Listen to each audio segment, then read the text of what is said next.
poucas pessoas. Ontem nós fizemos uma introdução, amados, falando de um diagnóstico de como anda a nossa sociedade, né? Todo esse adoecimento. E agora nós vamos na nossa segunda palestra, onde eu vou falar do que eu entendo ser o principal ponto de adoecimento, onde começou todo esse adoecimento na nossa sociedade. Existe uma resposta assertiva, né? No que diz respeito a tudo que nós vemos hoje, existe uma resposta que eu tenho certeza que ela é assertiva a respeito de tudo que nós vemos hoje na sociedade, de corrupção, de desonestidade e principalmente as crises que existem hoje na família. E eu tenho chamado todo esse adoecimento, pode passar para mim, colocar, que é a perda dos valores. Eu entendo que o grande problema, o pontapé para nós entendermos todo esse adoecimento, que a pergunta é, como é que tudo aquilo ali começou?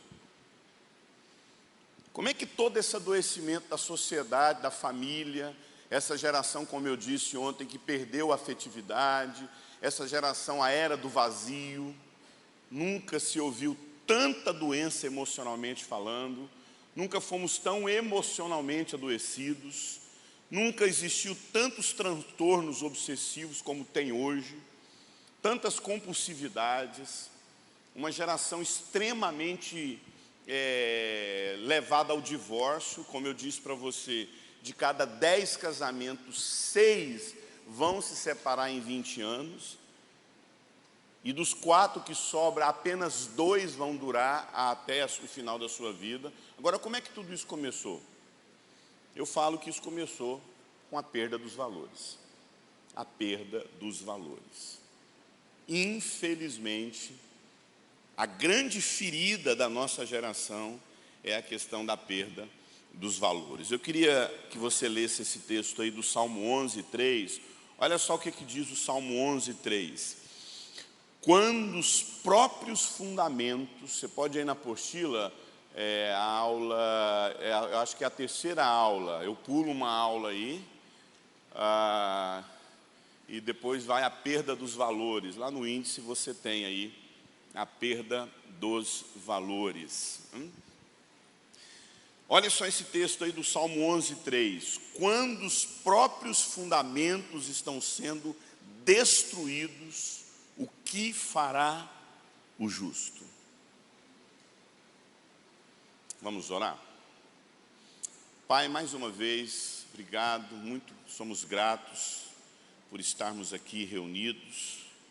Libera mesmo aquela palavra que nos transforma, aquela palavra que nos consola, aquela palavra que nos coloca mesmo naquela condição de dependência do Senhor. Nós não cansamos de dizer que queremos aprender mais, que te amamos e queremos aprender como os teus filhos. Por isso, fala conosco, ministra ao nosso coração em nome de Jesus. Amém. Quando os próprios fundamentos estão sendo destruídos, o que fará o justo? Primeira pergunta que a gente tem para fazer é: quem é o justo? Quando você olha para esse texto aí do Salmo 11:3, quem é o justo? O justo sou eu e você, ok? Por que nós somos justos? Porque a gente cumpre a palavra de Deus, porque a gente obedece a Deus? Não. Uma vez estava nesses programas de televisão, e aí fizeram essa pergunta para o pastor que estava ensinando ali as respostas, dando a resposta. E a pergunta é: quem é o justo que a Bíblia fala? E o justo é aquele que obedece a palavra de Deus, aquele que cumpre a palavra de Deus. Isso não é verdade, amado. Esse ensinamento está equivocado, porque o justo não é quem cumpre a palavra de Deus. Porque fomos justificados, cumprimos a palavra de Deus. Justo é quem foi justificado pelo sangue de Jesus. E porque eu sou justificado pelo sangue de Jesus, o fruto que isso vai produzir é a obediência. Aí sim eu posso falar que eu obedeço a palavra. Mas não é porque eu obedeço a palavra de Deus que eu sou justo. É porque eu fui justificado pelo sangue do nosso Senhor e Salvador Jesus Cristo. Então, a primeira pergunta é: quem é o justo? Esse justo sou eu e você. Eu e você somos esse justo. Nós somos o justo que a Bíblia diz que fomos justificados pelo sangue, pelo sangue de Cristo. E a pergunta que está sendo feita, então, é para mim e para você: quando os fundamentos estão sendo perdidos, o que o justo vai fazer? Quando os fundamentos estão sendo destruídos. Você sabe o que é fundamento? Me responda aí, o que são fundamentos? Quem poderia falar em voz alta? O que são fundamentos? Fundamentos são base, mas ainda é sinônimo. Subjetivamente, o que são fundamentos? Valores. Fundamentos são princípios e valores. Fundamentos são princípios e valores. Então, quando a gente olha para as Escrituras e nós encontramos nas Escrituras os valores do reino de Deus, isso são os nossos fundamentos.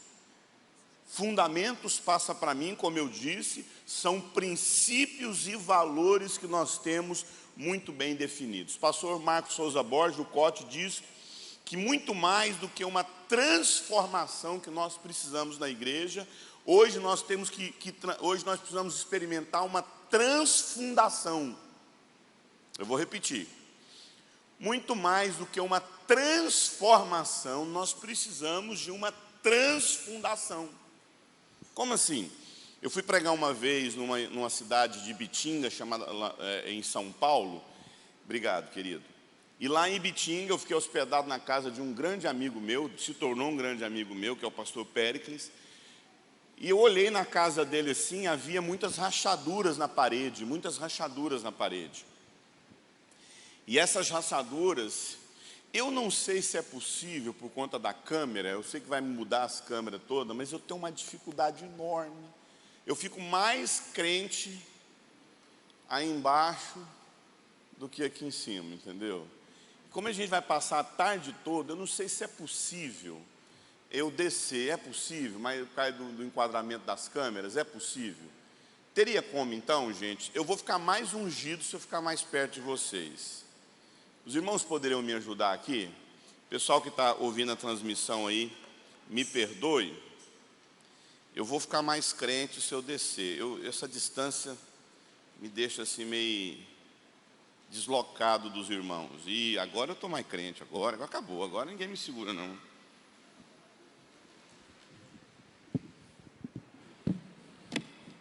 Quando eu prego assim, quando eu estou pregando mesmo, sermão, aí eu gosto de ficar lá. Mas agora estudo, eu gosto de ficar mais próximo dos irmãos. Agora acabou, agora eu prego 10 horas se deixar.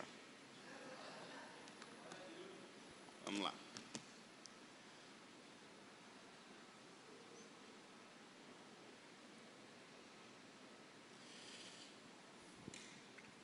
Quando nós falamos, aí eu falando desse amigo meu, Péricles, e a casa dele estava toda rachada, toda quebrada, e muitas rachaduras na casa. E eu conversando com ele, eu falei, cara, uma casa belíssima. Falei, poxa, meu irmão, tanta rachadura na parede, rachaduras grandes. Aconteceu alguma coisa? Ele falou, Eurípides, quando eu construí essa casa, eles erraram na fundação. O cálculo foi feito errado. E porque o cálculo foi feito errado, essa casa está eu estou na justiça, não tem perigo dela cair. Mas as rachaduras dela estraga tudo aquilo que a gente fez de textura, na parede, nunca vai funcionar. Porque a base dela foi mal lançada, foi mal calculada.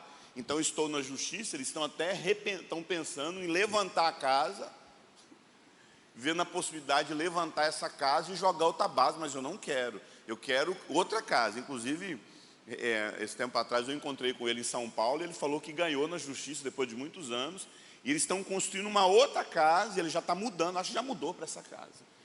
Ora, amados, escute. O que mantém esse prédio em pé aqui é esse teto. O que mantém esse prédio em pé são essas paredes. O que mantém esse teto em pé, esse porcelanato aqui, é esse porcelanato? Não. Essa tinta, muito menos. É importante esse piso? É importante esse piso? É importante o teto? É importante, mas não é o que sustenta. É importante numa casa, é importante o teto que essa casa tem. Esse teto protege, esse teto te dá conforto. Uma casa com piso é gostoso, faz parte. Mas o que mantém uma casa em pé, o que mantém uma estrutura firme, é justamente o alicerce pelo qual ela foi lançada. E quando a gente fala de base, de alicerce, nós estamos falando dos nossos valores, das nossas convicções. Então, a gente constrói uma casa, a gente constrói uma estrutura, mas o que mantém aquilo em pé e firme é a fundação pelo qual aquilo foi lançado. Quando você vai, por exemplo, é o caso desse prédio aqui. Quando esse prédio foi construído, uma retroescavadeira fez um buraco aqui enorme. E eles pegaram e fincaram uma broca, essa broca foi perfurando o chão, para que houvesse convicção e certeza que não tinha nenhum lençol freático aqui embaixo. E depois que eles cavaram o chão por metro quadrado para descobrir se não tem não tem água aqui embaixo, eles pegaram uma máquina e bateram nesse solo. Pum! Bateram durante dias ou até dias, para que não houvesse nenhum espaço, porque não tem mais recuo, não tem mais recalque. Porque a construção civil entende que essa estrutura que está aqui dentro desse retângulo gigante aqui, tem que ter esse solo aqui, tem que suportar toda a pressão de tonelada que vai produzir nesse solo. Então, se a gente pudesse colocar aqui uma balança e pesar toda essa estrutura que existe aqui em cima, as centenas de toneladas que isso aqui produz, esse solo tem que ter estrutura para suportar isso aqui. O que é isso, amado? Isso simboliza o valor das pressões.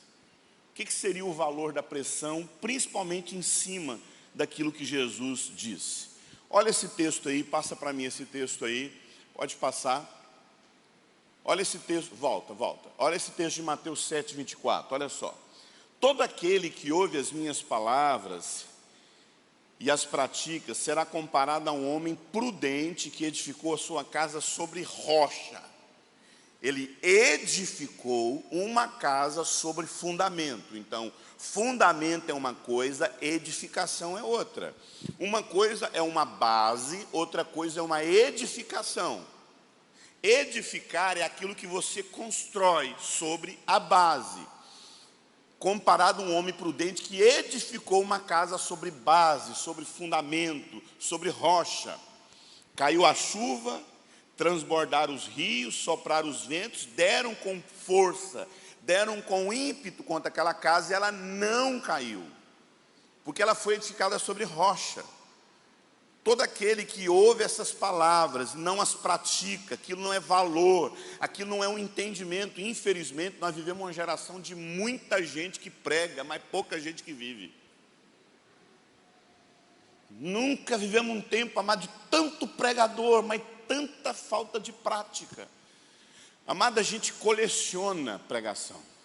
Sempre atrás alguém falou assim, mas eu estou descobrindo que eu vou conseguir viver minha vida cristã agora em casa mesmo, tem muita pregação. Eu falei, só tem uma diferença. Quando você ouve pregação na internet, meu irmão, você escolhe a mensagem que você quer ouvir. Hoje eu quero ouvir o Augusto, hoje eu quero ouvir fulano de tal. Igreja não, meu irmão, você tem que vir para aquilo que Deus vai falar sem você saber. Essa é a grande diferença.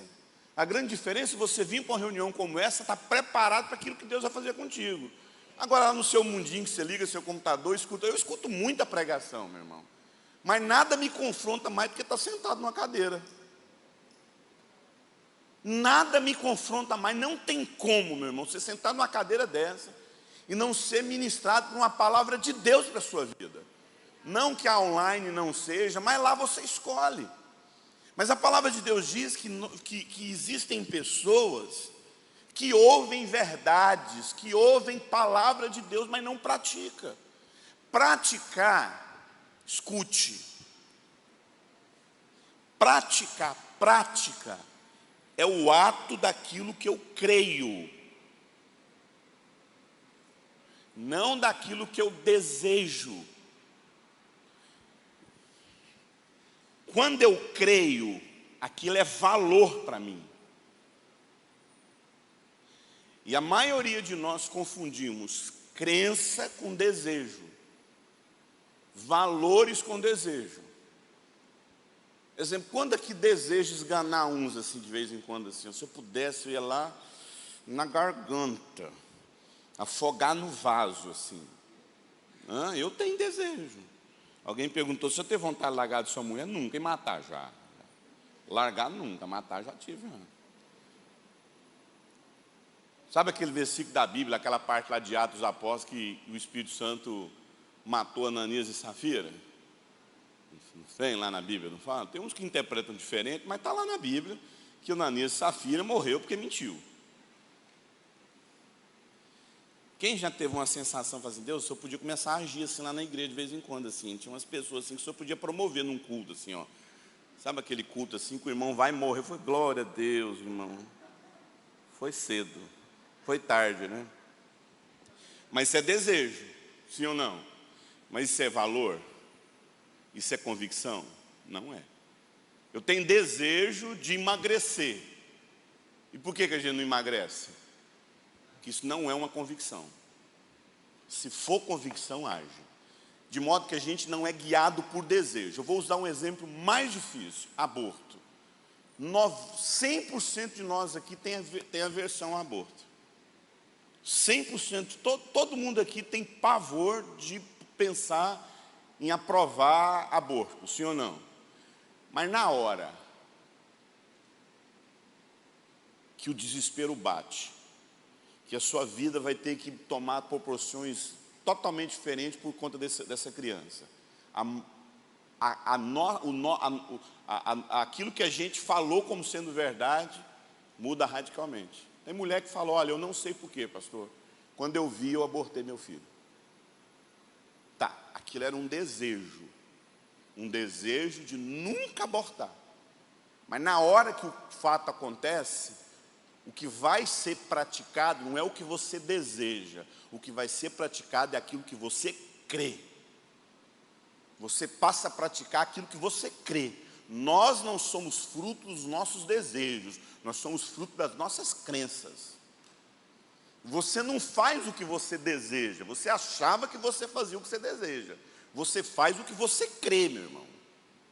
É a sua crença.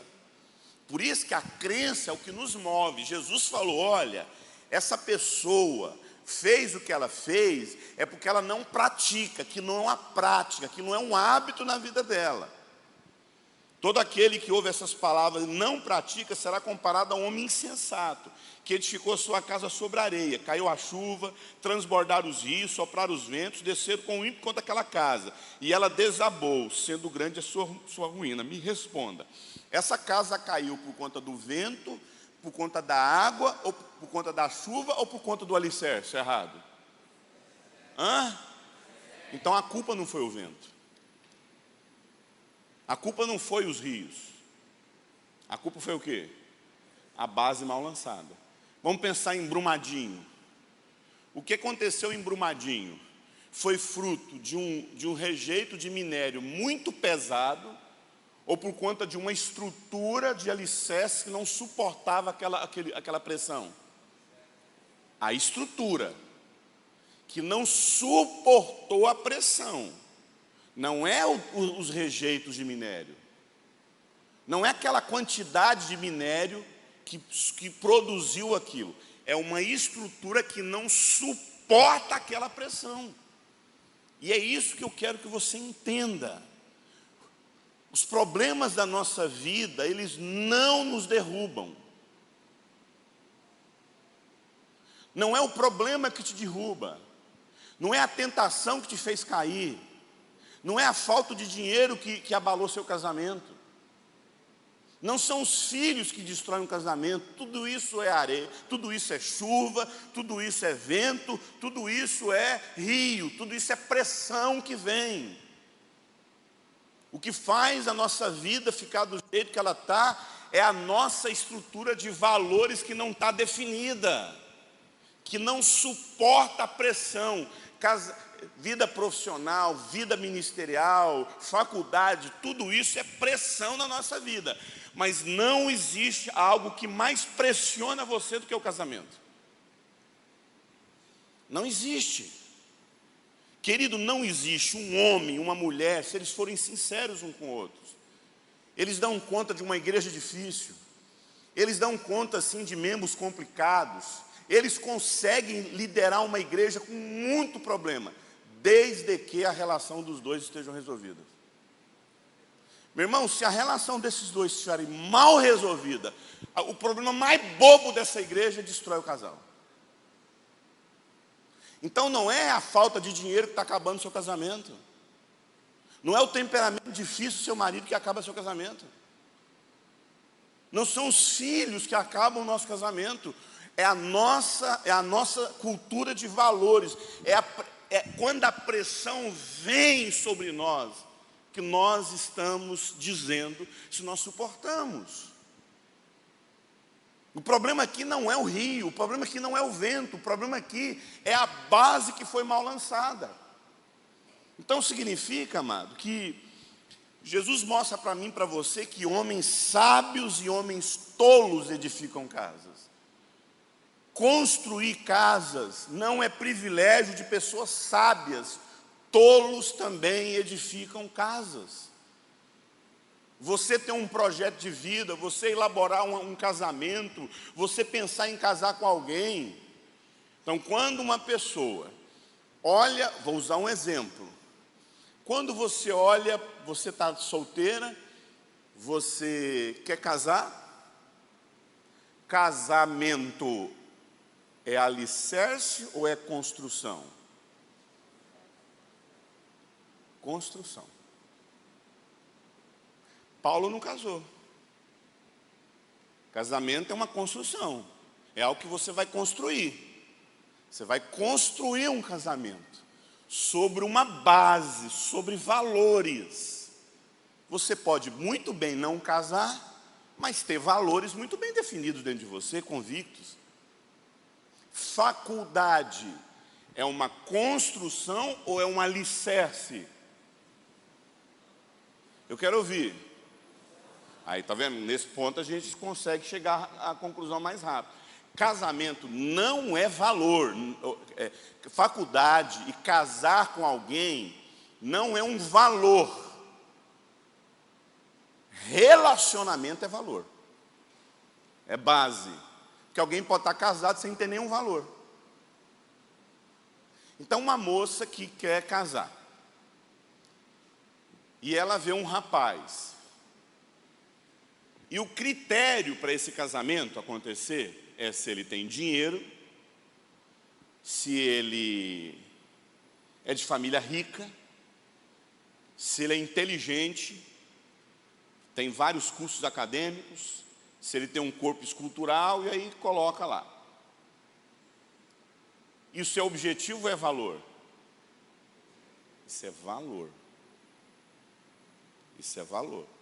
Casar com ele é um objetivo.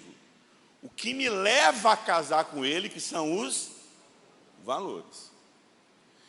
Então, se uma moça namora com um ímpio, isso é um objetivo ou um valor que ela tem na vida?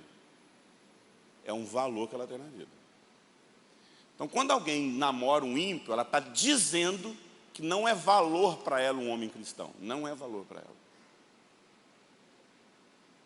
Então, eu tenho que entender. Se a minha filha chegar para mim e falar: pai, eu estou apaixonado por um homem casado.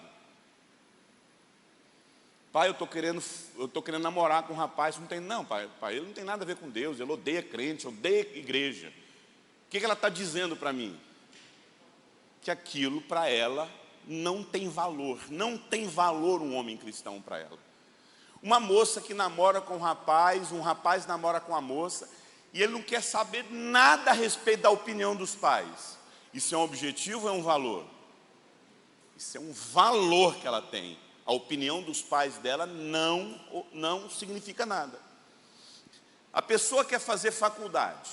Faculdade é objetivo de vida. Faculdade não é valor, gente. Só que a gente transformou faculdade em valor. Você ensina para os seus filhos que eles não serão ninguém se eles não tiverem faculdade. Nós ensinamos os nossos filhos que eles nunca serão ninguém nessa vida. Pastor, então como é que você ensina um filho? Você ensina ele a buscar a Deus, qual é o propósito que Deus tem para a vida dele. Isso é valor. Eu não quero que você chegue para mim falando qual é a faculdade que dá dinheiro. Quando eu falo para o meu filho fazer uma faculdade que dá dinheiro, eu estou ensinando ele que o que leva ele a ter uma profissão é a grana. E não o dom que Deus colocou na vida dele para ele exercer. Qual o dom que Deus te colocou? Então um homem chegou para mim, eu estou implantando uma igreja em Curitiba. O irmão chegou para mim falando que ia vender a panificadora dele, para ele poder servir o reino de Deus. Eu falei, você está falando isso porque Deus te orientou? Ou porque você está vivendo em crise? Ou será que você não está conseguindo entender que Deus pode te usar exatamente com essa panificadora? A gente não sabe gerar valores nas pessoas, dos nossos filhos principalmente. Então quando sua filha quer fazer faculdade, ela está fazendo faculdade, presta vestibular para medicina, só que ela presta vestibular numa faculdade paga. Hoje uma faculdade paga, você vai pagar no mínimo R$8.000 para fazer uma faculdade, sim ou não? Amado, classe média baixa, eu acho que classe média baixa consegue pagar uma faculdade de R$8.000? Nunca. Não tem como você pagar uma faculdade de R$8.000. Mas você é rico, classe média alta, mora numa Alphaville, tem uma condição de vida boa, ganha lá seus R$40.000 por mês, você paga lá uma faculdade de R$8.000 para sua filha. Mas acontece uma crise, você é mandado embora e você não tem condições de pagar essa faculdade. Você fala para sua filha, filha, não vai dar para fazer mais a faculdade. E ela vai ter que parar essa faculdade até a gente melhorar e a gente ter condições de pagar essa faculdade, ou então você estuda para prestar um vestibular numa faculdade federal. Ela fala, pai, eu não vou parar. Filho, eu não tenho condições de pagar essa faculdade. Só que ela sabe que por ela ser bela, ela consegue ser garota de programa de executivo. E ela vai tirar por noite aí no mínimo R$1.000. Para ela passar uma noite com um rico, um cara executivo. Ela paga a faculdade dela? No final do mês ela paga a faculdade? Paga. Ainda sobra dinheiro. Ela alcança o objetivo? O que ela não tem? Valor. Os nossos valores determinam como nós chegaremos aos nossos objetivos. O seu sistema de valores determinam como você chega, da maneira como você chega, da forma como você chega. O problema é que a gente só sabe falar em objetivos para os nossos filhos. Olha, eu quero que você faça uma faculdade, eu quero que você faça isso, eu quero que você faça isso, só que a gente não gera valores nos nossos filhos. Então nós temos uma geração onde a gente sabe muito bem construir casas, a gente só não sabe lançar base.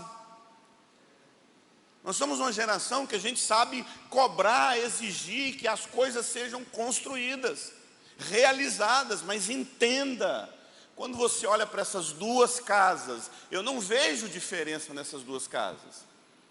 Eu ainda quero pegar uma ilustração dessa e colocar no meu data show, no meu PowerPoint. Não tem diferença, você olha visivelmente, as casas são iguais. Aonde está a diferença? Naquilo que não se vê. Na base, porque o alicerce é para baixo. Então essa pressão, só que alicerce é formado em cima de pressões. Ah, meu filho nunca vai passar pelo que eu passei.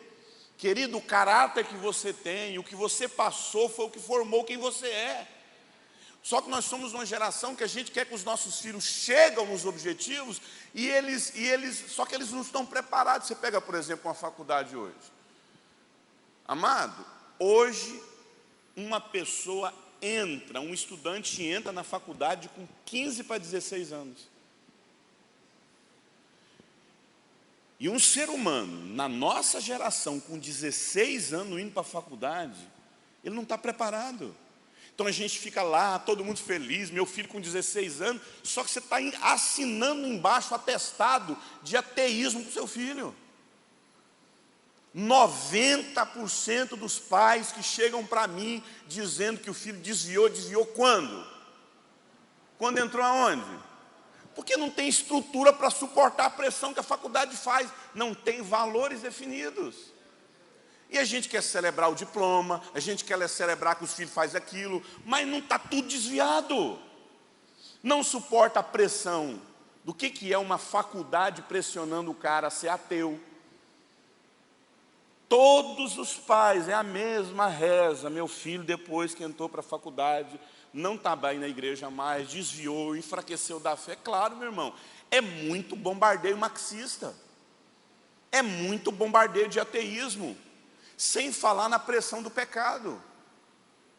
Como nós vivemos uma geração extremamente doente, hoje você não consegue ver um jovem, a não ser que ele tenha uma estrutura de valores muito bem definidas, ir para uma faculdade sem ter que se drogar, sem ter que beber álcool. Porque os nossos filhos, eles foram adestrados a sentir prazer o tempo todo. Eles foram adestrados a sentir prazer o tempo todo. Um jovem hoje, ele não consegue ter um dia sem prazer. Então é muito prazer, é muita satisfação. Então quando ele senta naquela faculdade e ele fica ali ouvindo aquela aula que não dá prazer para ele, ele tem que depois da aula ir para o barzinho. Ele tem que beijar, ele tem que agarrar, ele tem que fazer sexo, porque aquilo que ele está fazendo não dá prazer. Então o tempo, não sei se você sabe, não é o cara que está lá no bar que é o maior consumista de álcool na sociedade, não é. É provado hoje que quem mais consome álcool hoje é o acadêmico. E pasmem, não é o homem, adivinha quem que é? As meninas. A maioria das meninas que estão na faculdade acadêmica estão escravas de álcool, porque o cara está envolvido no sexo, e ela está se entupindo de álcool para poder anestesiar as frustrações que ela vive no tempo de faculdade. Então a gente celebra uma faculdade que na verdade amanhã vai ser a pior desgraça na vida do seu filho. E as pessoas acham que o meu discurso é contra a faculdade. O meu discurso não é contra a faculdade. O meu discurso é primeiramente esse jovem ter capacidade de suportar a pressão que ele vai sofrer. Lá em casa tem essa regra, não entra para a faculdade sem ficar 1 ano em missões. Filho, eu não quero... Porque é o seguinte, o meu dom... Então vamos pegar aqui a Júlia, o nome da minha filha. Então a Júlia tem um dom que Deus deu para ela, um talento. Um talento. Comunicação, cuidado, organização, não sei qual dom. Se ela tem o dom de organização, ela vai ser uma empresária, ela vai ser uma administradora. Se ela tem o dom de cuidar, ela vai ser uma médica, ela vai ser uma pastora, ela vai ser uma enfermeira, ela vai ser uma assistente social. Se ela tem o dom de ensino, ela vai ser uma professora, ela vai ser uma pedagoga, ela vai ser uma... É o dom que Deus deu para ela. Se ela tem o dom eu vou usar um termo aqui, dentro do nosso conhecimento, evangelizar. O que é um evangelista? É aula de maturidade. O evangelista é um vendedor, gente. O evangelista é um vendedor. O evangelista quer vender um produto. O evangelista vai falar de problema na vida cristã? Não, vai falar só que Jesus te ama e eu também, entendeu? Só isso. que a vida é maravilhosa, você tem que aceitar Jesus, Jesus vai transformar a sua vida, você vai ser uma pessoa maravilhosa, você é o evangelista. O mestre vai falar, bom, não é bem assim. Entendeu? Então, o dom que a pessoa tem é natural, o talento que a pessoa tem é natural. Se ela tem uma estrutura emocional saudável, a partir da família saudável que ela tem, o dom que ela tem vai fluir naturalmente. Ela não vai precisar de fazer nem curso para entender o que Deus quer para a vida dela, na sua vocação, no seu talento, ok? Agora, ouvir a voz de Deus não é algo natural. É algo que se aprende. Samuel passou por isso. Quando você ouvir essa voz, diga, eis-me aqui. Você não discerne a voz de Deus naturalmente. Ninguém nasce discernindo a voz de Deus natural. Saber o que Deus tem para a sua vida, saber o propósito de Deus. Não estou falando de profissão, não estou falando de talento. Eu estou falando de propósito, vocação que Deus tem para você. Isso se ouve de Deus, até porque a palavra vocação vem do latim que significa vox dei. Vocação é a voz de Deus no seu espírito.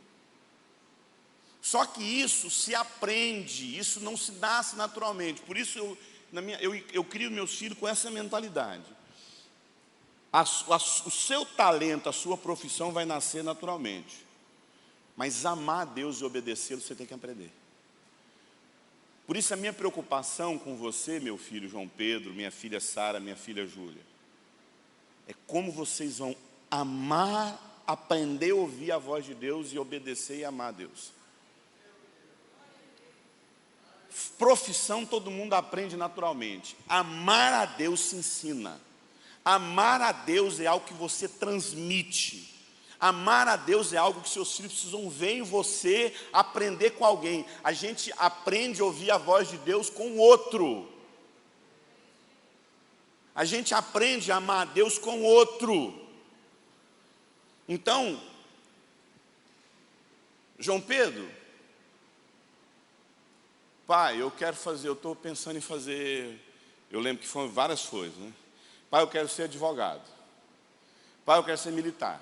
Quando ele estava estudando na escola militar, ele queria ser militar. Eu falei, Deus falou isso com você? Deus falou isso com você? Porque a gente não pergunta o que Deus quer para os nossos filhos, amados.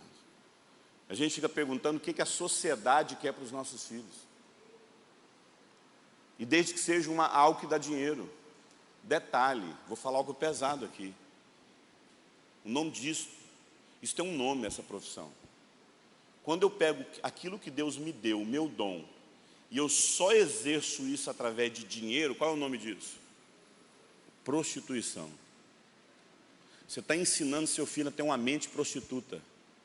Que ele só pode exercer o dom que Deus deu para ele, o talento que Deus deu para ele, se tiver o quê?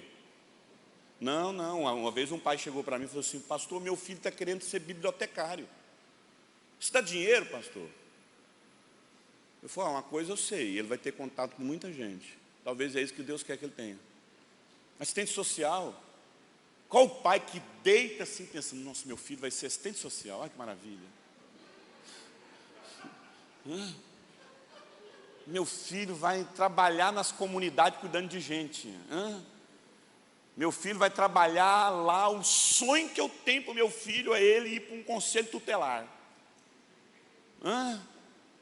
Por quê? Porque a gente só pensa naquilo que traz status. Logo, a maioria dos pais hoje não coloca filho porque entendeu a vocação em Deus para a vida deles. É uma frustração pessoal e coloca no filho a realização das suas frustrações.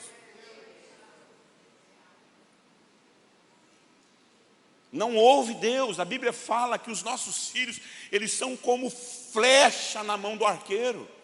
Eu falo para o João Pedro, você é uma flecha. Existem lugares que eu não consegui ir, mas eu vou te lançar. Filho foi feito para ser lançado, amado. Apontado, direcionado, da forma certa, no propósito de Deus para a vida deles. Mas não, amado, a gente vai nesse turbilhão dessa sociedade e que é ganhar dinheiro. Uma vez eu vi um outdoor grande, gigantesco.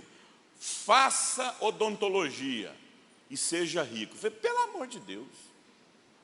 cara que criou essa propaganda aí, o Conselho de Medicina, de Odontologia, que aprovou um negócio desse, tinha que ser processado. Eu não quero a minha boca na mão de um dentista desse, não, que só fica vendo um monte de pedrinha de ouro na minha boca. Hã? Mas essa é a mentalidade, amado. Entenda uma coisa, volto a dizer, construir casa não é privilégio de sábio, tolos também edificam. A diferença está na fundação, naquilo que vai permanecer, naquilo que vai durar, naquilo que vai projetar você para a eternidade. Por quê? Porque todos nós passamos por dificuldades, amado. Todos nós vamos passar por pressões na vida. Todo casamento passa por pressão. Quem tem mais de 40 anos de casado aqui? Mais de 40 anos. Quem tem aí? Mais de 35 anos de casado. Então aqui, ó, mais de quantos anos de casado? 37 anos de pressão. Todo tipo de pressão, se você puder imaginar, eles já passaram. Quem tem 1 ano de casado aqui? Menos de 1 ano? Um aninho de pressão. Entendeu? Está lá, está pressionado. 1 aninho de pressão. Agora, esse casamento aqui passou dos 35 anos de casado porque não teve pressão? Não é, meu irmão. Ah, mas também, né? Morar num lugar desse, não tem quem, não funciona. Mas também tem uma casa dessa, a gente tem ilusão, amado, que morar num condomínio fechado, isso ajuda. Isso ajuda, é mais confortável, mas entenda, amado. Nós temos uma igreja num Alphaville. A denominação que eu faço parte é uma igreja no Alphaville. Eu vou falar uma coisa para você, gente. Eu achava que gente pecava, mas rico peca mais do que a gente, gente. Pelo amor de Deus, pecado de rico é uns trem cabeludo, meu irmão. Porque o rico, amado, a gente aguenta nossos filhos dentro de casa com as nossas dificuldades. O rico não, o rico manda para Disney. A gente se agarra lá com o pastor, com o discipulador, não. O rico vai mandando para os terapeutas tudo. Tudo alguém tem que resolver a vida dele. Ele manda dar dinheiro. Amado, eu já vi mulheres que elas tinham 6 casos com os personal dela. É muito vazio. O cara tem 4 milhões na conta, tem 30 milhões na conta e está com um revólver querendo se matar. Não é, meu irmão. A gente acha que o grande segredo da vida de casado é ter um lugar extremamente favorável. Posso falar uma coisa para você? Não é. Eu vou pegar 2 casais na Bíblia para dar um exemplo para vocês. Pensa num casal que ouviu a voz de Deus. Não existiu na história da humanidade um casal que ouviu a voz de Deus igual esse casal. Se tem um casal que não tinha dúvida que um foi feito um para o outro, foi esse casal. Quem foi? Adão e a sua mulher. Adão e Eva. Sim ou não? Rapaz, Eva tinha dificuldade de entender que aquele homem foi o homem de Deus para a vida dela. O Adão tinha dificuldade de entender que aquela mulher era um presente de Deus para a vida dele. Não, meu irmão. Eles tinham maldição hereditária? Não tinha. Nenhuma maldição hereditária. Hã? Quem pariu, em outras palavras, literalmente aquele casal? Deus. Aquele casal não tinha algo que era o sonho talvez de muita gente aqui. Um umbigo. O que é não ter umbigo, gente? Não ter parente. Tem gente aqui que fala, se eu não tivesse esse parente, minha vida seria feliz demais. Adão não tinha parente, meu irmão, não tinha umbigo. Eles moravam aonde, amado? Num paraíso. Olha só, tinha vizinho endemoniado, tiroteio. Não, meu irmão, morava num paraíso. Chovia lá, tinha tempestade. Não, a Bíblia fala que um vapor subia da terra. Eles moravam em Caldas Novas, águas termais. Olha que lugar maravilhoso. Não tinha parente, não tinha vizinho, não tinha... Sabia exatamente como foi feito um para o outro. Quem pregava todo dia no final do dia para esse casal? Deus. e me responda, pense, quantos por cento havia de possibilidade de eles errar? 1%. Eles tinham dúvida do que eles não podiam fazer?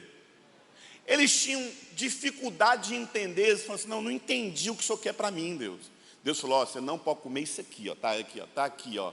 Porque o Adão e a Eva é igualzinho criança, meu irmão. Por isso que eles estavam aonde? No jardim. Por isso que eles estavam nus.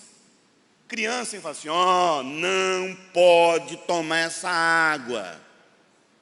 Deus chegou para Adão e Eva e falou assim, que é a árvore do conhecimento do bem e do mal, isso aqui é a árvore da vida, vocês vão escolher essa aqui, ó. Essa aqui não, árvore do mal, não coma, tá? Eles tinham dúvida, mano. Mas numa tarde, ou numa manhã, por conta de um lanche, eles colocaram tudo a perder, meu irmão. Você já parou para pensar que a humanidade foi jogada no ralo, por conta de uma goiaba? Mas não foi uma segunda Eva, não foi um desentendimento que os dois teve lá e agarrou no tapa um com o outro, entendeu? E brigou, ficou nervoso. Foi por causa disso, meu irmão? Não, foi por causa de uma merenda. Pode um negócio desse, meu irmão? A humanidade caiu por conta de uma merenda. E detalhe, Satanás não chegou para Adão e Eva com outro assunto. Tipo assim, olha, eu queria falar uma coisa para vocês, negócio de Deus aí não funciona não, gente, vocês têm que ser livres. Vocês ficam aí fechados nesse mundinho de vocês aqui, nesse jardim, tem um mundaréu para conquistar. Vocês poderiam fazer, não. O tema da conversa do Satanás com Adão e Eva foi quem? Deus. O diabo, a maior estratégia do diabo não é apresentar um pecado para você. A maior estratégia do diabo é mudar a verdade. Não é apresentar uma mentira. Não foi assim que Deus disse. Ele não falou assim, eu estou aqui, eu sou o capeta e eu estou aqui para falar algo para você. Não, vamos falar com Deus. Por conta de um lanche, aquele casal pôs tudo a perder. Por conta de um probleminha bobo, amado, então entenda uma coisa. Às vezes a gente acha que o que vai destruir nosso casamento, querido, é um grande problema, e não é. Às vezes são situações ligadas àquilo que até Deus disse na sua vida. Por não confiar naquilo que Deus orientou sua casa. Não importa se aquilo que Deus falou com você é uma coisa simples, obedeça. Não importa se aquilo que Deus falou é só uma coisa, foi o que aconteceu com Adão e sua mulher, é uma coisa. As circunstâncias eram favoráveis? O lugar era favorável? A pregação era favorável? A união era favorável? Tinha alguma coisa além daquela árvore lá que era contra? Tudo era favorável. E mesmo num ambiente totalmente favorável, porque eles não criam naquilo que Deus havia falado, a crença deles foi alterada. Tanto é que quando Deus chega para Adão e sua mulher, Ele não pergunta para Adão e sua mulher, para Adão e Eva, o que eles fizeram. Quando você pega alguém fazendo alguma coisa errada, qual a primeira pergunta que você faz? Mas para que você está fazendo? Deus não fez essa pergunta. Qual foi a primeira pergunta que Deus fez? Aonde você está? Porque a gente só faz o que a gente faz, porque a gente está perdido nos valores. Qual foi a segunda pergunta que Deus fez para Adão e sua mulher? Quem te fez saber? Quem mudou os seus valores, quem mudou o seu entendimento. A terceira pergunta de Deus, está aí uma pregação boa, as 3 perguntas de Deus. Aí, ó, deu um sermão bom aí, ó. Onde você está? Quem te fez saber? E o que você fez? Aí Deus pergunta sobre o que a pessoa fez. Quando a pessoa fez algo tudo errado, quando um casamento está adoecido, quando tudo está adoecido, entenda, essas pessoas estão fazendo isso que elas estão fazendo, porque elas perderam as suas referências. Não há referências claras, não há valores muito bem definidos. E por quê? Porque o saber foi mudado, o conhecimento foi mudado. Quem te fez saber? Quem mudou o seu entendimento a respeito da verdade? Então entenda, a gente fica achando que se a gente morasse num jardim, se a gente tivesse Deus pregando, mas também esse pregador que a gente tem na nossa igreja, não tem quem não peque. Ah, mas também essa casa que eu moro, não tem casamento que não aguenta. Amado, Adão e Eva tinham todas as circunstâncias favoráveis para os dois, e mesmo assim eles fizeram tudo errado. Agora vamos para um outro casal. Esse casal era quebrado. José e Maria. Meu Deus do céu. Não tem lógica, não. Querido, pasmem. Isso não está na Bíblia, mas a tradição judaica, cristã também afirma isso. Tanto é que Jesus, quando ele vai morrer, você não vê a figura do José na vida dele. Por quê? José já havia falecido. Maria tinha 12 anos quando engravidou. E o José mais ou menos seus 50 anos. José era muito velho, seus mais de 45 anos, lá naquela cultura, tá? E Maria, naquela cultura, aquela menina, naquele contexto, não no contexto de hoje, tinha uma estrutura para lidar com aquilo. Maria vai e fica grávida. De quem? De quem, gente? Me responda, de quem Maria engravidou? Do Espírito Santo. Você acredita nessa história? Porque está na Bíblia que você tem o Espírito Santo. Mas isso na cabeça de um judeu é nivelar Deus na mesma proposta de Zeus. Porque Zeus descia na terra e engravidava as mulheres. Aí nascia Hércules, nascia os semideuses. E quando um judeu ouviu falar, por isso que é escândalo, Deus gerou um filho numa menina. Amado, esse casal estava noivo.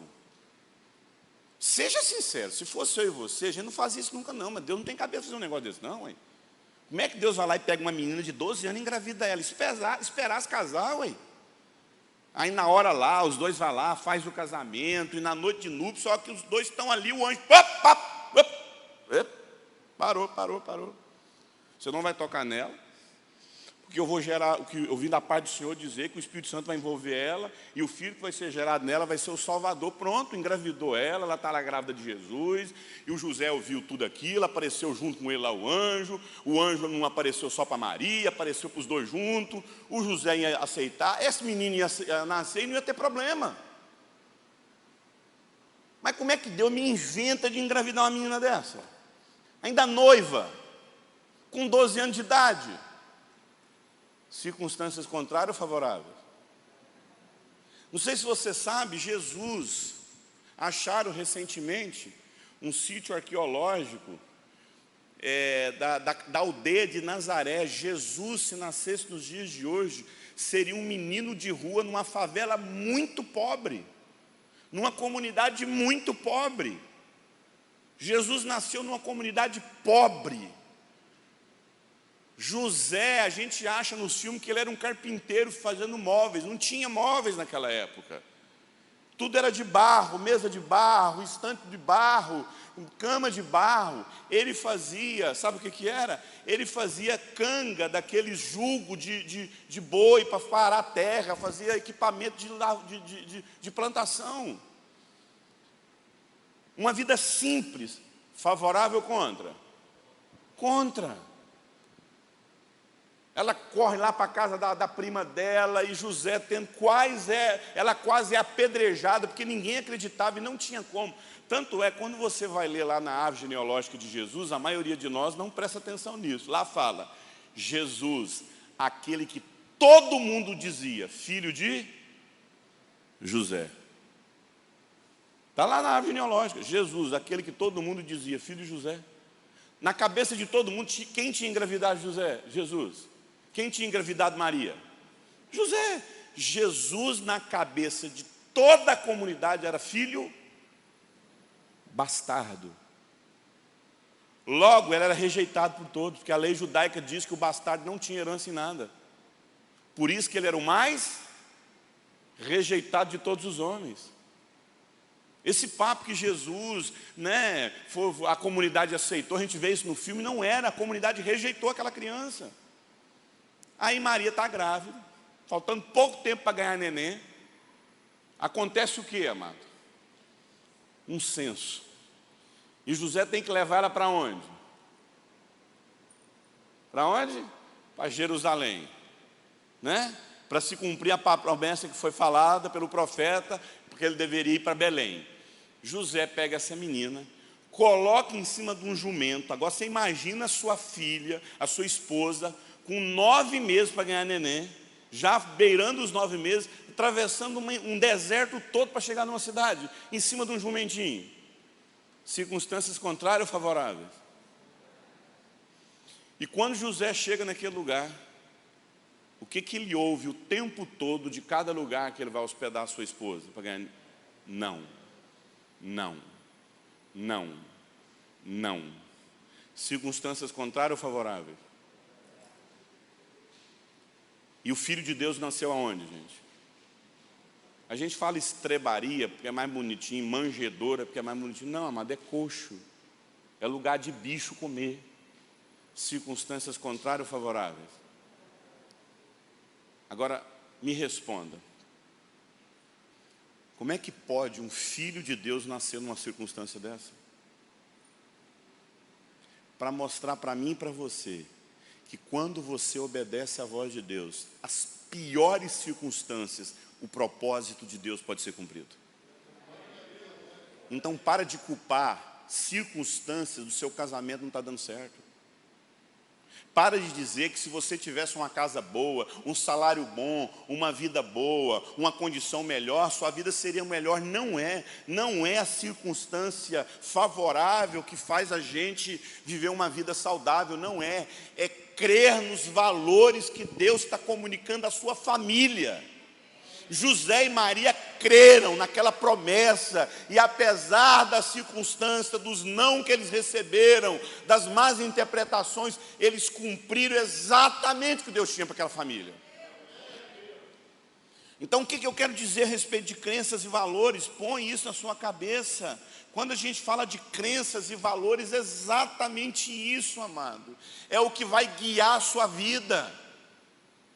O que está acontecendo com você não é falta de recurso, não é falta de oportunidade, não é falta de uma mulher melhor, de um marido mais compreensivo, ou de um filho mais obediente. O que falta na sua casa são valores muito bem definidos. A minha família caminha em cima de valores. Você precisa entender isso. A minha família precisa caminhar em cima de valores, porque são esses valores do reino de Deus que vão produzir firmeza, durabilidade.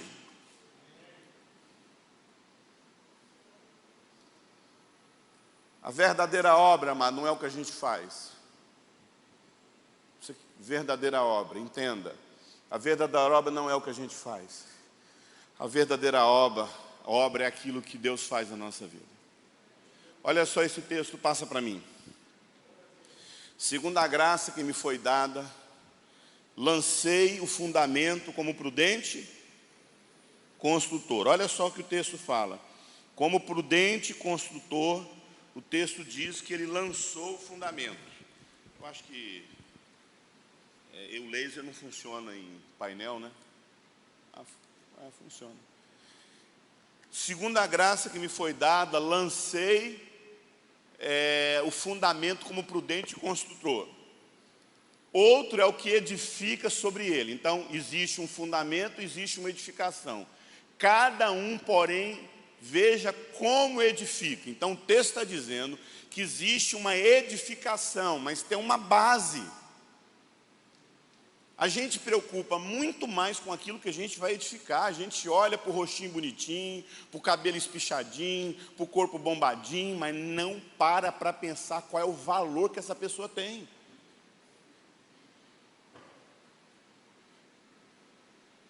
Uma dica para os solteiros. Antes de casar com a pessoa, case com o Deus da pessoa. Se for o mesmo Deus, pode casar.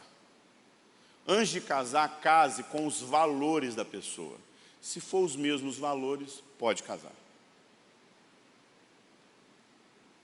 E valor, amado, não se descobre de uma hora para outra. Valor se descobre quando alguém fala assim, olha, eu não vou porque meu pai não concorda. Como assim seu pai não concorda? É muito idiota seu pai.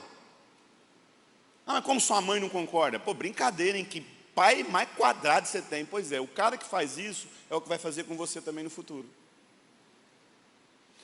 Tudo que um namoro tudo que um rapaz e uma moça faz no namoro, vai fazer. Tudo que um rapaz e uma moça faz na vida de solteiro com seus pais, eles vão repetir muito mais intensamente na vida de casado. Aí você pergunta para mim, Eurito, mas como é que se adquire valores? Você falou de valores, tá? Mas como é que a gente constrói os nossos valores? Passa para mim. Todos nós... Era um atrás do outro, mas aí não é PowerPoint. Mas vamos lá. Todos nós temos na nossa vida uma coisa chamada experiência. Olha aqui para mim. Todos nós vivemos algo chamado experiência. Você vive as suas experiências desde o momento que você nasceu, você tem experiências na sua vida. Detalhe, olha aqui para mim. Presta atenção. As suas experiências, elas não são só quando você nasce. Desde o ventre da sua mãe, você está vivendo experiência. Mas o primeiro ambiente que a gente vive as nossas experiências de vida é no nosso ambiente familiar. A primeira influência que a gente tem na vida é da nossa família, ou do ambiente que te criou. Você vive as suas primeiras experiências na vida lá na sua família. Presta atenção. Toda experiência que você vive repetidamente, aquilo tem que ser repetido. Eu tenho uma experiência, eu fico vivendo aquelas experiências na minha casa. Cada experiência, a maneira como você procede na vida, a maneira como você age na vida, aquilo que você vive na sua vida, está diretamente ligado à família que você teve. A sua capacidade de assimilar, de receber valores, está diretamente associada aos seus pais. A maneira como você lê a vida, a maneira como você reage aos seus medos, as escolhas que você faz, a profissão que você tem, tudo está diretamente ligado à família que você tem. Você acha que você casou com essa moça aí, não casou não, você casou com a mãe dela. Você acha que você casou com esse rapaz, casou não, você casou com o pai dele. Por mais que você, o cara é assim, o cara tem raiva da sogra. Aí depois quando ele casa, ele vai descobrir que ele casou com a sogra dele. Por quê, amado? Eu vou repetir o que eu vi dentro de casa.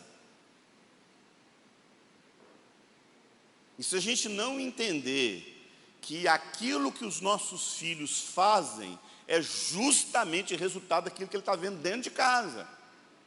Ah, meu filho não me respeita. Por quê? Porque você não respeita a sua esposa. Ah, meu filho não me respeita. Porque você não respeita seu marido. Ah, meu filho não gosta de dar satisfação. Porque ele não vê a mulher dar satisfação para o marido. Filho tem que ver, tem que ouvir. Meu amor, eu não vou poder chegar em casa tal hora por conta disso, disso. Meu amor, olha, eu queria falar isso, isso e isso. Tudo que filho vê. E detalhe, os filhos têm a tendência natural em reproduzir comportamentos mais adoecidos que os corretos. Nós temos uma tendência natural, o ser humano tem uma tendência natural em reproduzir sistemas adoecidos do que saudáveis. Nós somos fruto da nossa família, sim. Porque toda experiência que você vive, toda experiência que você vive gera a sua crença.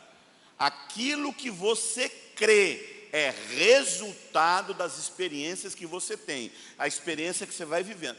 Na verdade, a neurociência já comprovou, existem centenas de estudos, inclusive um trambolho desse tamanho de pesquisa. Eu conheço uma psicóloga da minha igreja, doutora Mirella. Ela desenvolve um trabalho, ela tem um projeto que ela fala exatamente sobre isso. De que nós só ficamos livres da nossa vida intrauterina depois dos 50 anos.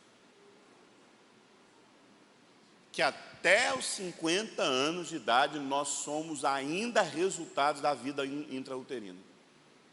Que nós não temos noção quanto a nossa vida de 9 meses no ventre da nossa mãe nos afetou. Sabe por quê, mano? Todos nós temos uma coisa chamada amígdala cerebral. O que diferencia nós, mamíferos, dos outros animais, não é porque a gente mama na mãe. Mamífero não é só porque mama. Mamífero é porque tem uma coisa chamada amígdala, ou sistema límbico. Então, o golfinho, por que ele não foi chamado de peixe? Porque lá no cérebro do golfinho tem uma amígdala igual a sua, igual a minha, com a mesma função. Lá no cérebro do elefante, lá no cérebro da baleia, tem amígdala. A amígdala cerebral do elefante, ela tem um potencial 100 vezes mais do que a amígdala cerebral do homem, do ser humano. Por quê? Porque a nossa amígdala cerebral, ela produz memória a curto e a longo prazo, ela produz medo, frustração, angústia e amor. Principalmente medo. Vou dar um exemplo para vocês. Eu estou aqui, ó. A minha amígdala não foi acionada, porque a minha amígdala ela é responsável pelo medo. Medo, frustração, angústia, principalmente medo e angústia. Memória a curto e a longo prazo também. Se eu estivesse num prédio de 50 andares, de 3 andares, de 2 andares, eu nunca faria isso. Eu nunca faria isso. Porque a minha amígdala ia ser acionada na hora. E a amígdala, ela tem sua vontade própria. A amígdala, ela é acionada com o medo, ela vai dilatar os meus poros, ela vai dilatar minha pupila, ela vai acelerar meu batimento sanguíneo para salvar o meu corpo. A minha amígdala vai falar assim: opa, você está doido, rapaz, você vai morrer. Aí dispara, me dá palpitação, eu fico ansioso e eu vou me salvar. Isso serve a amígdala cerebral. Para você ser um cara que sobe montanhas e faz rapel, faz um monte de coisa, você vai ter que durante muito treinamento, provar para a sua amígdala cerebral que você tem domínio sobre a situação. Aí, por isso que essas pessoas que gostam de esportes radicais, por que eles não têm medo? Porque a amígdala, se bem que ele vai ter lá uma adrenalina, ele vai ter, mas isso não vai paralisar ele, por quê? Porque ele já sabe controlar a amígdala cerebral dele. Então, a nossa amígdala cerebral ela é responsável principalmente pelo medo, pelas frustrações e angústias da vida. Sua amígdala, se abrir o seu cérebro e arrancar a sua amígdala, sabe o que acontece com você? Ou anestesiar a sua amígdala, pelar na sua amígdala cerebral e jogar um anestésico nela. Você não sente nada mais. Você não tem emoções, você não tem sensações, você não lembra de nada. O que é um maconheiro? Um maconheiro é o cara que usa cannabis para anestesiar a amígdala dele. Toda pessoa que usa cannabis, a amígdala cerebral dela está sendo afetada. O que a cannabis faz? Ela altera a memória a curto e a longo prazo. Por que uma pessoa que está sob efeito de maconha está de boa, viajando? Porque ele não lembra de nada. Por isso você não vai ver estudante de medicina usar maconha. Os físicos não usam maconha. Porque o maconheiro vai gostar mais de artes cênicas, entendeu? Vai gostar mais de teatro, dança. Porque a amígdala cerebral dele pode estar anestesiada, que funciona do mesmo jeito. Uma amígdala anestesiada faz teatro, uma amígdala anestesiada canta, uma amígdala anestesiada. Você não precisa dessas coisas, você não precisa da sua amígdala para cantar. A amígdala vai ter memória, isso é provado em ciência. Se você for assaltado por alguém sob efeito de crack, sua vida está 100% em risco. Por quê? Porque a amígdala cerebral do usuário de crack está 100% anestesiada. Então ele não tem emoção, ele não tem... Um usuário de crack é um psicopata naquele momento. Porque o psicopata, se você pegar, ligar os eletrodos lá, na cabeça do psicopata, colocar cena de gente morta, colocar cena de criança morrendo, colocar cena de gente assassinada, cenas fortes, ele vai sentir nada. Por quê? Porque a amígdala cerebral do psicopata é afetada. Se você abrir o cérebro do psicopata, a amígdala cerebral dele é doente. No módulo 2 eu explico como uma pessoa vira um psicopata. Como é que uma pessoa vira pedófilo, como é que uma pessoa... Ninguém nasce pedófilo, tá? Ninguém nasce psicopata. A psicopatia, ela é gerada pelo conta dos traumas que a gente sofre na vida.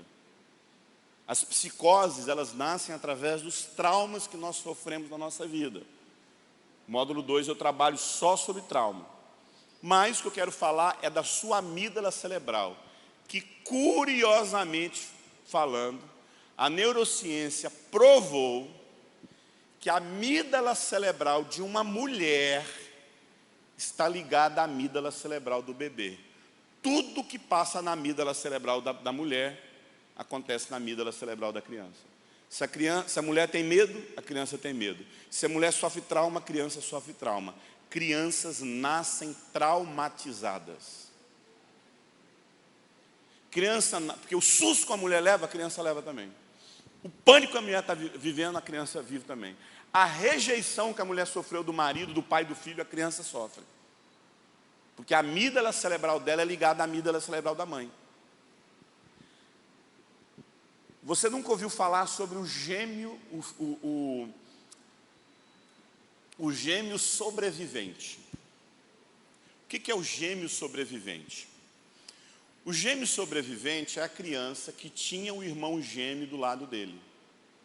E afetivamente, porque já tem a amígdala cerebral já é construída nas primeiras semanas da formação. Quando o cérebro da criança é formado, a amígdala está pronta. Então, os fetos já têm amígdala. Feto tem medo. Feto leva susto. Eu não estou falando nem a criança já desenvolvida, ali já no processo. Toda criança sente isso. Então, aquela criança que cresceu, que está desenvolvendo do lado do seu irmão, está ali do lado do seu irmão. O seu irmão está do lado dela. Ela está junto com o irmão. Amígdala com amígdala, junto. A mesma amígdala, que está ligada na amígdala da mãe, está ligada na amígdala do irmão gêmeo. Só que um dia ele acorda e o irmão gêmeo não existe, morreu. A criança vive um luto dentro da barriga sem saber. A criança sofre uma perda brusca. Quem nasceu com ela morreu. Só que criança não sabe viver luto. Logo, a criança já nasce com sentimento de perda. E a criança fica buscando. Pastor, eu estou buscando uma pessoa que eu nem sei quem é. Você vai conversar com pessoas, elas estão buscando. Sabe aquelas pessoas assim, pastor, eu não sei porque minha filha, ela tem um desespero para ter gente com ela. Você vai descobrir, ela perdeu o irmão lá no ventre. Ela carrega o sentimento de luto. E sentimento de luto, amado, é um dos sentimentos mais difíceis de ser curado quando não é vivido. Todos nós, crente, tem um problema sério com isso. Módulo 2 eu trabalho muito sobre isso. Crente não sabe viver luto. Porque a gente sabe que vai estar no céu, porque a gente sabe que a gente mascara esse sentimento e não chora. Gente tem que chorar, a gente não leva filho mais para velório. Lá em casa tinha um passarinho, agora não tem mais, porque a gente mudou de casa, mas a gente morava numa casa maravilhosa, tinha muitas árvores. Cada passarinho que caía do ninho e morria, a gente ia lá, pegava ele, levava lá no chão, cavava um buraco, enterrava ele, chorava, né? Pelo menos falava, papai do céu, as meninas, ele morreu, papai morreu. Nós temos que levar nossos filhos para velório, gente. Nós vivemos um tempo onde tem muita gente morrendo. Os nossos filhos, alguém perguntou para mim, pastor, é saudável levar a criança para velório? Super saudável. O cachorro morre, a gente substitui o cachorro por um igual. E não fala para a criança que o cachorro morreu. Nós temos que fazer os nossos filhos viverem as perdas. Porque a amígdala vai sendo ensinada. Por que eu dei essa volta toda? Em módulo 2 eu trabalho isso com mais detalhes. Por quê? Nós já vivemos experiência desde o ventre da nossa mãe. Tem muita gente que já nasce com sentimento de perda, com sentimento de abandono, com sentimento de rejeição, por conta daquilo que viveu no ventre da mãe. Quantos aqui têm angústias durante o dia? Levante a mão. Angústias. Levante a mão. Quem não levantou a mão é por 3 motivos. É preguiça mesmo, não gosta de levantar. Não tem paciência, ou não tem paciência de pregador ficar pedindo para você levantar a mão. Ou porque é psicopata.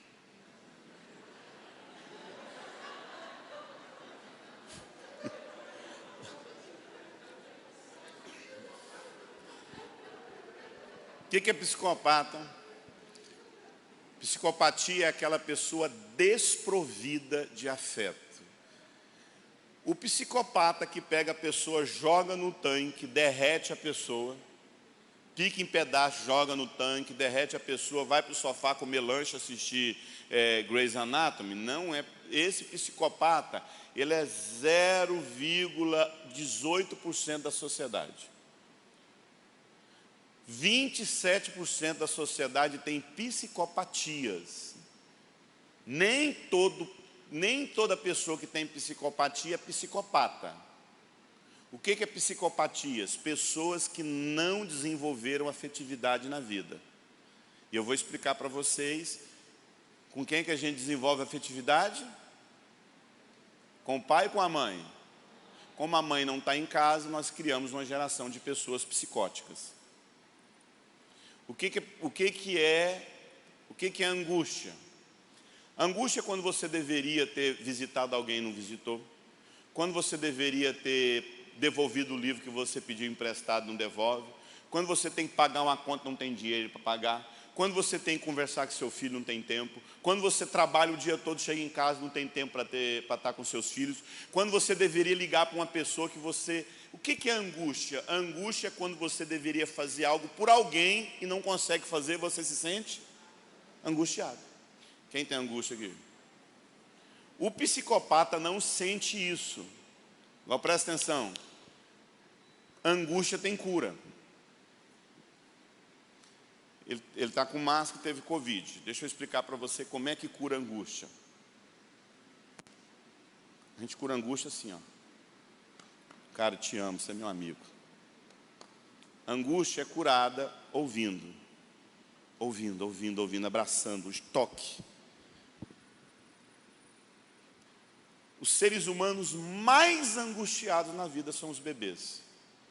A angústia do bebê dura mais ou menos, uma angústia de um bebê que estava no ventre da mãe acolhido, ele sai daquele ambiente, gera angústia nele. O bebê deve ter por dia, no mínimo, 6 sensações de morte.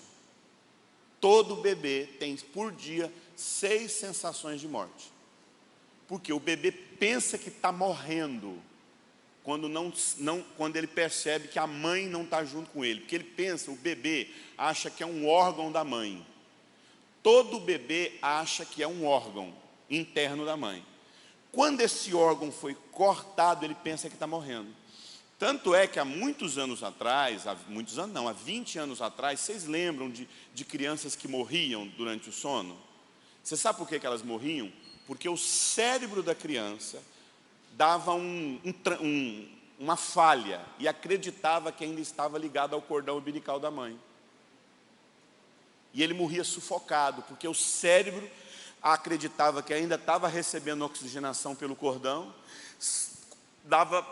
não conseguia respirar e morria asfixiado. Quando as mães começaram a dormir os 4 primeiros meses com o bebê do lado, quando acontece isso na noite, que é raro, mas acontece, na hora que o bebê sente o barulho do coração da mãe, sente o barulho dos órgãos da mãe, está sentindo o cheiro da mãe, ele volta a respirar na hora. Quando ele estava sozinho lá no berço, ele morria asfixiado, porque ela achava que estava dentro da mãe ainda e não conseguia respirar. Ele achava, estava dentro, não, ele achava que ele era um órgão que estava jogado fora e morria. Por que eu estou falando isso? Nós somos a geração do bebê conforto. Nós somos a geração do chiqueirinho, onde as crianças não estão vivendo mais nos braços da sua mãe, criando a geração de pessoas mais angustiadas da face da terra. Você percebe? Essa angústia cresce na gente, principalmente quando ela não é resolvida na infância. E essas experiências que nós vamos vivendo, cada experiência vai fazendo a gente crer nisso. Nós passamos a ter isso como crença. Crença. E quando eu tenho uma crença, aquilo é o que eu vou repetir. Eu vou dar um exemplo para a gente encerrar aqui nesse bloco. Você lembra lá da época, é interessante a gente falar sobre isso, né? Você lembra? Eu sou do interior do estado de Goiás, né? Se tem um povo que tinha crença de família, era eu. O Rio de Janeiro tem suas crenças.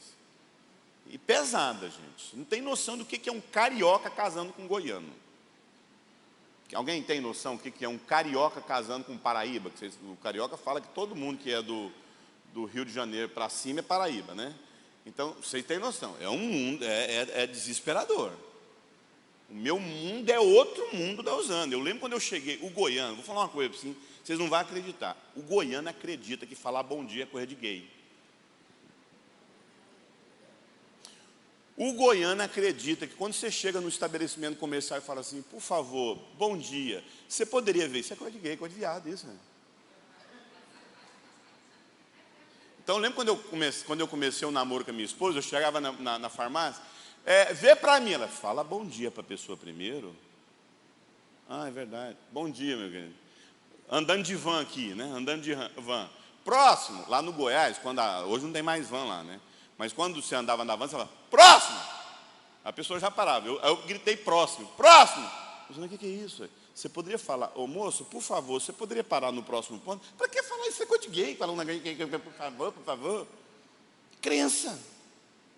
Você tem um sistema de crença, você lembra, amado? Como eu falei, eu sou do estado de Goiás. A gente cresceu acreditando que beber leite com manga morria. Eu lembro de eu passar mal uma vez que eu tomei um leite, chupei uma manga, eu falei, estou morrendo, gente. Porque aquilo é uma crença que você põe na cabeça. Sabe? Falar alguma coisa assim que dá azar, assim, misericórdia, está amarrado. Né? Na hora que está chovendo, colocar espelho na frente dos vidros, porque senão o raio ia cair. Até hoje, a gente quando vê um chinelinho virado, a gente já fica assustado que a mãe vai morrer. Não é? Porque são coisas que foi repetindo na história, né? Guarda-chuva por trás da porta, vassoura por trás da porta. O que mais aí? Quem lembra aí? Passar debaixo da escada. Imagina, começar um seminário desse, a gente colocar uma escada bem na hora onde os irmãos vão passar. Misericórdia, Jesus, o sangue de Deus tem poder. Porque a gente já olha para aquela cena, por quê? Porque aquilo repetiu tanto que aquilo virou uma crença na sua vida. Você pega o rapaz que veio de uma família. Basicamente existem dois tipos de família: família de relacionamento e família individualizada. Família relacional e família individualizada. O que é a família individualizada? Cada um é responsável pela cama que dorme.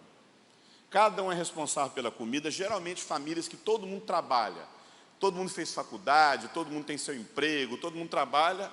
Cada um é responsável pela sua própria comida. Todo mundo almoça no seu trabalho. Todo mundo encontra no final do dia. Cada um vai para o seu quarto. Cada um no seu quadrado. Não se mete na vida de ninguém. Olha, cada um paga as suas contas, eu não se meto na sua vida, ninguém se meta, cada um no seu mundo. Entendeu? Usa aquela campanha. Campanha em prol da vida, cada um cuida da sua. Entendeu? Carioca não ri de piada, eu sei que carioca não ri de piada. Entendeu? Goiano morre de rir disso aqui. Se eu falo isso aqui num goiano, eles morrem de rir. Carioca não ri de piada, carioca ri do jeito da pessoa. Eu lembro quando eu comecei a pregar no Rio, há 14 anos atrás, os carioca rindo. Eu falei, não, às vezes é engraçado, minha esposa. Eu falei, não, eles estão rindo de você, do seu jeito de falar. Eles não riem de piada. Já sei que piada não funciona com carioca, entendeu? Mas a família, cada um paga as suas contas, ninguém se mete na vida. Aí a outra família é a família da relação. Todo final de semana, todo mundo, a mãe vai lá, cuida das coisas do filho, a mãe arruma a cama dele, a mãe pergunta como é que ele está, o pai quer conversar a respeito do dia do filho, cada um quer saber como é que o outro está, e liga para o filho, aí esses dois casam. Como é que é uma pessoa que cresceu numa família onde ninguém se mete na vida um do outro? e o outro cresceu numa família onde todo mundo se mete na vida um do outro. O cara levantava de manhã cedo, a mãe dele já tinha colocado o café na cama. O cara levanta de manhã cedo, a roupa dele já está passada. A mãe vai lá e já pega o guarda-chuva e o agasalho, porque ele mora em Curitiba, por causa da chuva, todo dia chove em Curitiba. Ele fala, meu filho, você vai vir almoçar? Vou, mãe, vou vir almoçar. Faltando meia hora para o almoço, a mãe liga, meu filho, você está vindo almoçar mesmo, né? Ela vai lá, coloca a mesa, tudo certinho para ele senta, come, ela briga com ele, porque ele entrou com o pé sujo. Ela briga com ele. E detalhe, ela ama brigar com ele. Se esse menino um dia lá chegar, tirar o sapato e entrar na casa de meia, limpinha, ela vai achar aquilo estranho, ela precisa brigar com ele.